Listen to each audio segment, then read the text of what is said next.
Hello, welcome back.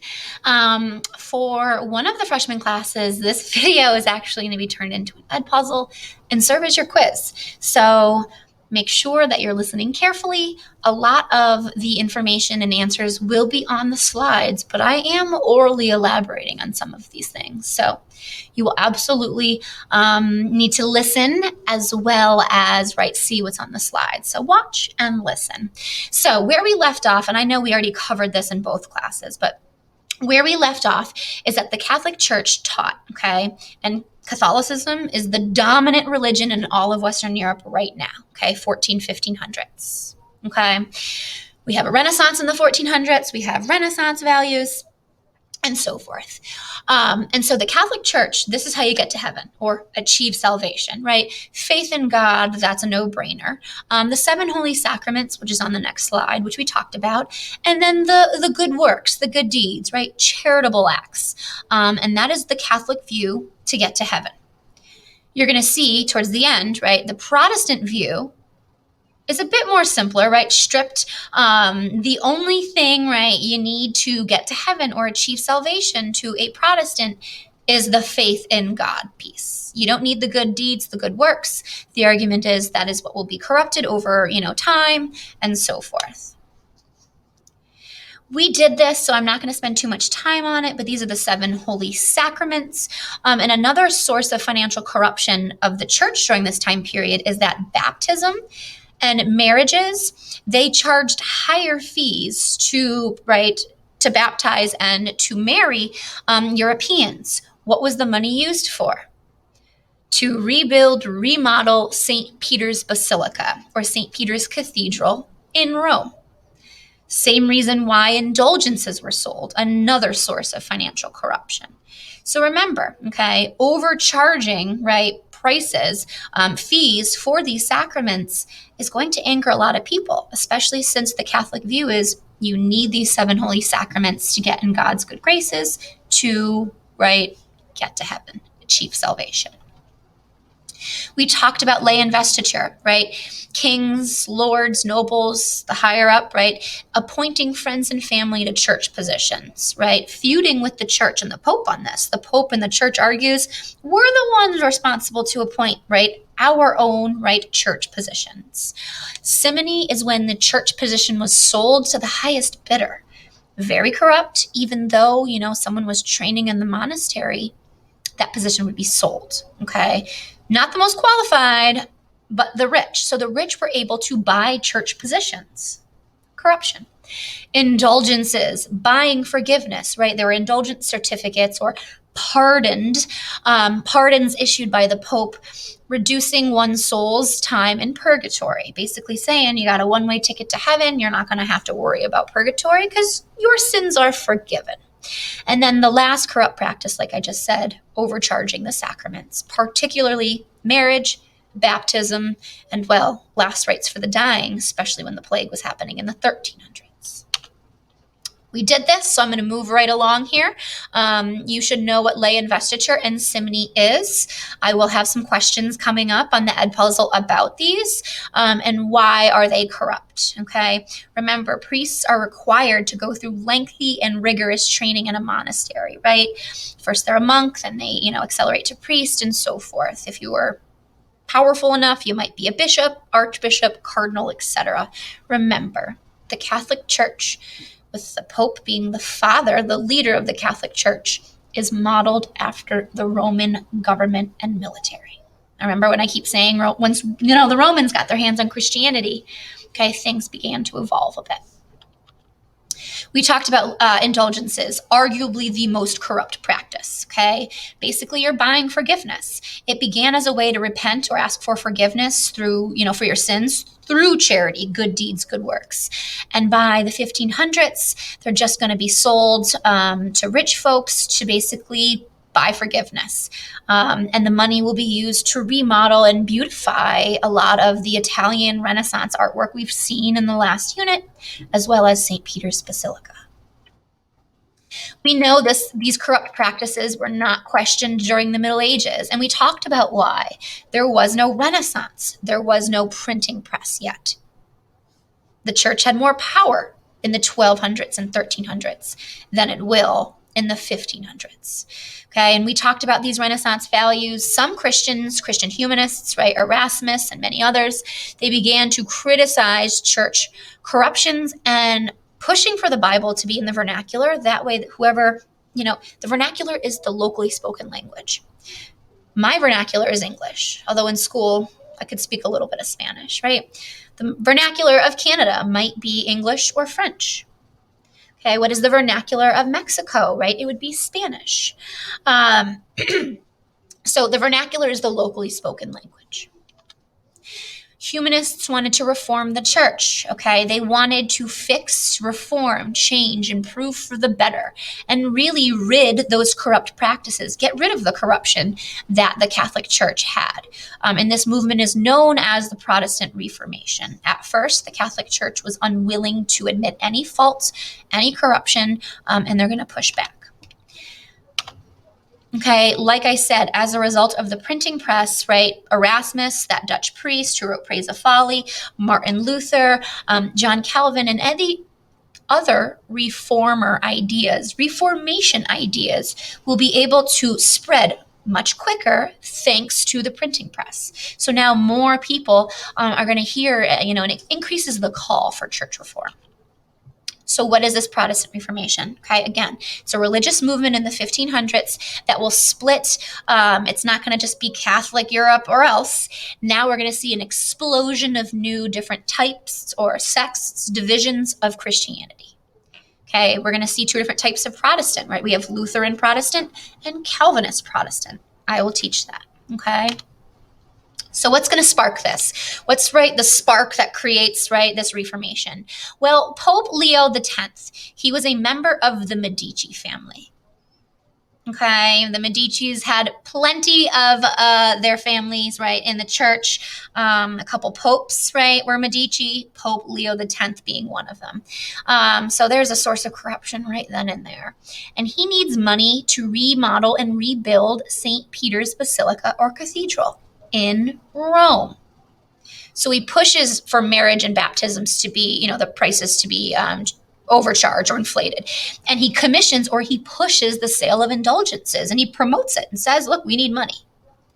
Okay, think about it if you're in Germany or France or England, and you're buying these indulgences. Let's say you're rich, okay, and you can afford them.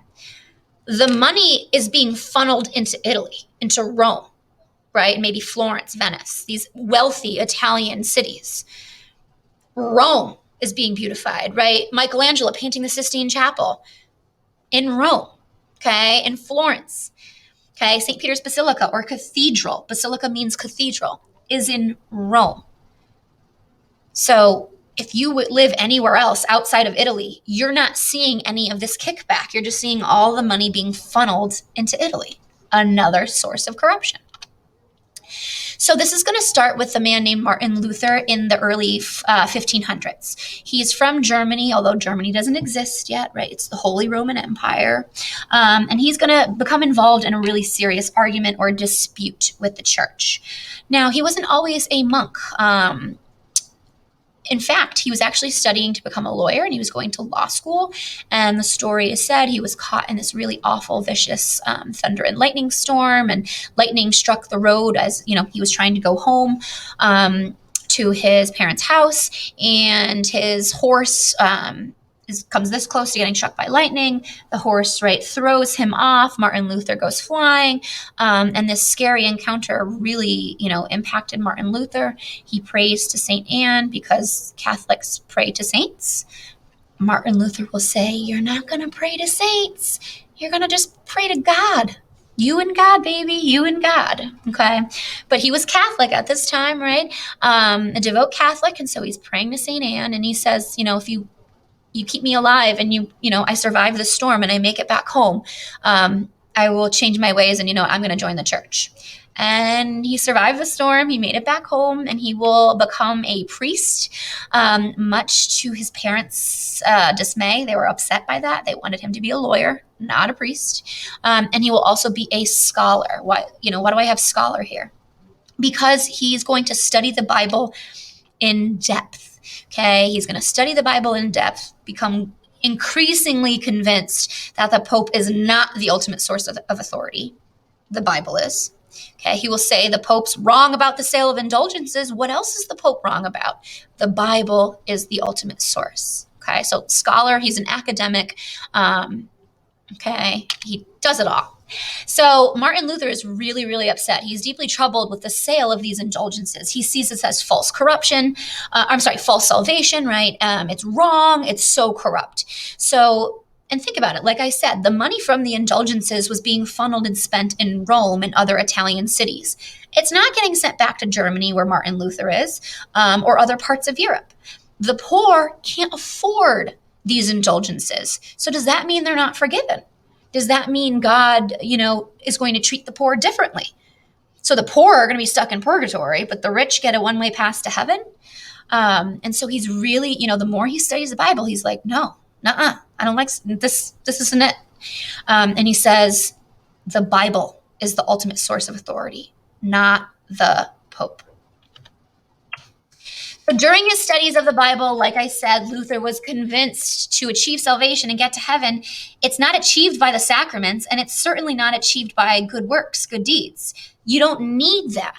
He strips that from the Catholic view, right? Catholic's view, you need to get to heaven or achieve salvation, right? Faith in God with the sacraments, and then good deeds, good works. According to Luther, right, in his studies of the Bible, no. He will also push for the Bible to be written in the vernacular. He will translate the Bible and write it into German. So that way more people in Germany who speak German, who can read it. Luther comes up with a super simple concept. It's known as justification by faith, but that's all you need. Okay, to a Lutheran Protestant, all you need is just to have faith in God. Okay, justification by faith, faith in God. Okay, that'll be a quiz question.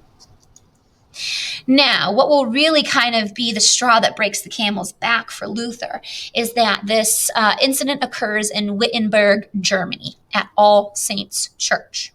Wittenberg, Germany. And the priest there is named Johann or John Tetzel, and he is trying to sell indulgences for dead relatives, preying on the emotion, of these Europeans, saying, Auntie Susie's stuck in purgatory for her sins. If you buy these indulgences, guess what? Aunt Susie's going to heaven. Preying on the sadness, the grief, and emotion of Europeans. So, and this is literally a quote. Don't you hear the voices of your dead parents and relatives crying out, "Have mercy on us, for we suffer great torment, from which you can release us for a few pennies." Selling indulgences to dead relatives, this sets Luther over the edge. So in 1517, Martin Luther writes the 95 Theses, or 95 arguments against the sale of indulgences. Imagine being that angry about something, you have 95 written complaints about it. He decides, right, how is he going to kind of protest? He writes the 95 Theses. That is his form of protest, right? Freedom of speech. And then he posts it on All Saints Church door. Okay, so this All Saints Church is where Tetzel works, and it's in Wittenberg, Germany. And he did this to welcome the debate of his ideas. Let's talk about this. So the 95 Theses, that's how he protests. He nails it to the door of All Saints Church. Oh boy, and it creates havoc. So what is Luther's 95 Theses? At first, he did not intend to break with the Catholic Church. He wanted to reform it. He wanted to improve it and fix it, get rid of the corruptions. So he's specifically criticizing indulgences, right? How rich and wealthy the church is, but also the power of the Pope. And he says the Pope is not the ultimate source of authority. The Bible is. Popes have been wrong about a lot. They're wrong about the corrupt sale of indulgences. What else can they be wrong about? They're not infallible, right? Or incapable of error. Many of these popes were filled with vice and committed error. Luther's view, how do you get right in God's good graces? Just having faith. To achieve salvation, to get to heaven, you have faith. You study and read, interpret the Bible for yourself. You don't need that middleman Catholic priest as a messenger or conduit. Bibles should be printed in the vernacular so more can read it and interpret it from themselves. And you kind of get rid of that middleman messenger, and that's going to directly threaten the power of the Catholic Church, reminding you the Catholic view to achieve salvation, other than having faith in God, 7 holy sacraments, and the good deeds, good works. The 95 Theses spreads quickly through Europe, causing a lot of controversy. Now, those in Northern Europe, right? The farther away from Italy we get, in the north, right? Parts of England, you're going to see parts of Holy Roman Empire or Germany and France. They're going to be excited about Luther's ideas. And finally, they're like, yes, someone called him out, called the church out on, this corruption, on these practices. So many welcome the ideas. They love the sound of Luther's writings. And he continues to add to his mindset, which will become this Protestant faith. Again, his original intention wasn't to break with the church. You will see he's going to be forced to, because he's going to be excommunicated and an arrest warrant's going to go out. Okay.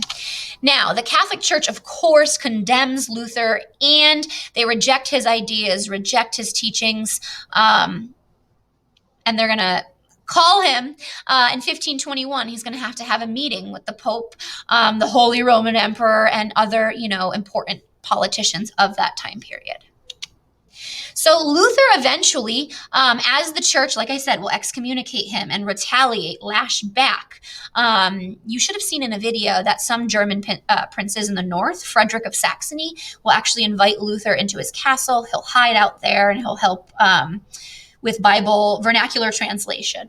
So eventually Luther does add new ideas, and these new ideas become the basis of being a Lutheran Protestant. So if Miss Cook was raised as a Lutheran Protestant, this is what the basis of what we believe. Okay, first off, you only need faith in God, right? Justification by faith. You don't need the good deeds, the good works. So indulgences, banned.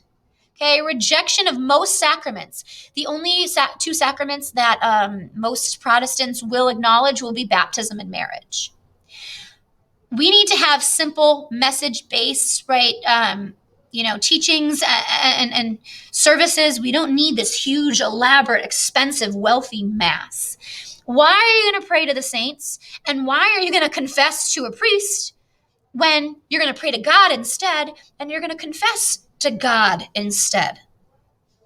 Again, simplifying it, right? So they're going to ban the prayers to saints. You don't need it. You're going to pray to God. No need for confession, which is one of the 7 holy sacraments. No elaborate mass. And what do you know? Okay, if you are a Protestant, the clergy, right, they can marry. And so the printing press is going to take Luther's ideas and it's going to spread throughout Europe. Okay, rather quickly, within a matter of months. So in 1521, Luther is called to the Diet of Worms in the city of Worms, Germany. And it's what the Diet means, okay, it's a Hungarian word for an assembly, an important assembly of princes. So this Diet of Worms has Pope Leo X, right, a Medici pope. It has the Holy Roman Emperor Charles V, who was like 19 at the time. And it has Martin Luther, as well as other important, right, German princes. And the Catholic Church, Pope Leo, demands that Luther recant or take back his teachings. Luther refuses and says, hey, Pope, by the way, Pope Leo, you're right in front of me. Guess what? You're not the boss of me, and you're certainly not the boss of Christianity. You are not the ultimate source of authority. The Bible is. And so he uses this meeting where he's supposed to be, afraid and take back his views. He uses this meeting at the Diet of Worms to encourage the Christians there. You read the Bible and study it for yourselves. Okay? Stop being so reliant on the Catholic Church, and especially on the Pope. The Bible is the ultimate source of authority, not the Pope. Martin Luther, what do you know? After telling people at that Diet of Worms to kind of get with it and try to, read his stuff, he's then going to be excommunicated or kicked out from the Catholic Church. Okay, and that is how Protestantism, right, that third branch of Christianity develops, okay? Because Luther's now excommunicated or banned, kicked out of the Catholic Church. German princes that support Luther will protest, and that's how this kind of develops. So he's excommunicated by the Pope, and then an arrest warrant's going to go out for him by the Holy Roman Emperor Charles V. So his excommunication, right? He is kicked out from the church, and he's kicked out and removed from all church ceremonies. The HRE, the Holy Roman Emperor, Charles V, is going to pass laws and measures to try to stop and suppress Luther's writings. The Lutheran princes in Germany will protest or issue a protestatio, okay, hence the term Protestant. They're protesting the Catholic Church. They're protesting what's happening with Luther. And what do you know? This is how Protestantism develops. Once Luther's kicked out of the church, they take his ideas from his writings and teachings, and it develops into Protestant Christianity. So we talked about the East-West Schism, where now we have, right, Eastern Orthodox and Roman Catholicism. This happens in 1054. The Protestant Reformation now in the 1500s, right, now we have a third branch of Christianity. So we have Orthodox, we have Catholic, which everyone pretty much is, right, for studying Western Europe. And then now we have Protestantism. We're going to have different types. Lutheranism, I just taught you, okay, with those main ideas he adds, okay. Lutheranism, clergy can marry, no elaborate mass, simple, focus on the message. Prayers to saints banned, confession banned, because you're going to pray to God and confess to God. Okay, and then most of the sacraments will also be banned. Only marriage and baptism remains. Anglicanism, a different type of Protestant. That's in the second section, okay, with King Henry. And then let's chat about Calvinism now, a third type of Protestantism, okay? We're going to compare Lutheranism to Calvinism. So Luther's break from the church will really inspire a series of new Christian denominations or branches, types, divisions, right? Sects of Christianity. So now we have Lutheran, Protestant, and these other reformers are going to also continue to protest church corruption in the practice of hoping to reform Christianity. So Luther's stand against the Catholic Church will lead to, like I said, a new formation of Christianity, Protestantism, known as Lutheran Protestant. Lutheranism is the first of a series of Protestant divisions or faiths that will break apart from the Catholic Church and the power of the Pope. Protestants don't believe in the Pope. They say, hey, the Pope's not in the Bible. It's a man-made Roman, position. Now, so Martin Luther's first generation, okay? He's actually going to die in, before 1550, he'll die. This guy named John Calvin knew all about Martin Luther, studied Martin Luther, and he's like second generation, okay? So 1530. We have another Protestant reformer, right? The second one is John Calvin. And he wrote an important book that will kind of give structure to another type of Protestantism. He's going to teach that people are sinful by nature. And he teaches this idea of predestination.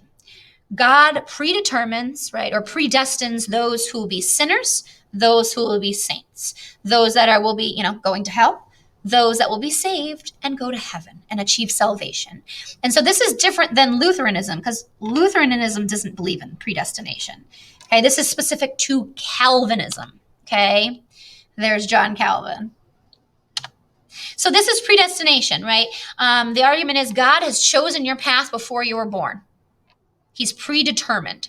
And so the argument is, well, if you're predetermined, and let's say you're a sinner, why be good if your pathway's already chosen? Well, Calvinist Protestants that were pretty strict, they believed that the way they acted, their behavior reflected their path that God set them on. So your behavior proves who you are. So you're going to, obviously, right, you want to go to heaven, you want to be a saint, you're going to act very wholesome, right? You're going to act good, okay, not bad. You're not going to sin. You're going to have good behavior, okay, and be a good practicing Christian. So that's predestination, specific to Calvinism. And here is an area, Geneva, Switzerland. They actually like John Calvin's teachings, and they invite him to come to Geneva and help them set up a society there. Calvinists are pretty strict Christians, okay? They're a little less fun than the Lutheran Protestants. And so they're going to live really wholesome, pious lives because, they're all saints and God has predetermined or predestined that path, so they have to show it. So Calvin's not an elected official there, but he will have a lot of power in Geneva, Switzerland, the city of Geneva. And it's going to be run as a theocracy. A theocracy is a religiously run government, or a form of government in which God is officially recognized as the main leader and law is God's law. So this little Geneva experiment will actually be extremely successful. It'll be a very safe, happy society with no crime. It'll be short-lived, right? But it'll be a successful theocracy. Other countries today ruled by theocracies. Well, if you just look at any, Middle Eastern country, they may have, theocratic rule where the government is religiously run. Okay, some Muslim countries are religiously run. Now, French Protestants that believed in Calvinism, right, or the Calvinist Protestant, will be called Huguenots. And I will teach that later because, well, a massacre is about to happen and we got to know that term. So the term's Huguenot, a French Calvinist Protestant. Right now, there's only two types of Protestant. Luther's views, right, and a Lutheran Protestant. And now we have our second type, Calvinism. Okay. Predestination. Predestination is what makes it so different than Luther's Protestant types and ideas. So let's compare, okay? I'm going to end very quickly here. So comparing Catholicism, Lutheranism, and Calvinism. So you guys can see this chart. How do you get to heaven, okay? Lutheran Protestant, you just through faith in God. If you're Calvinist, you believe God already chose. He already predetermined it. Okay, you'll see Lutherans and Calvinists as Protestants will reject most of the sacraments because they believe that rituals cannot erase sin, only God can. Okay, marriage and baptism. Head of the church, you'll see the Pope is the head of the Catholic Church. And with the Lutheran Protestant Church, it's elected councils. And then with Calvinism, it's council of elders. Okay, Lutherans and Calvinists, Protestants both believe that the Bible is the source of truth. Okay, and they also believe that people should read the Bible, should be written in the vernacular, and interpret it themselves. And that's a wrap. Good luck on the quiz.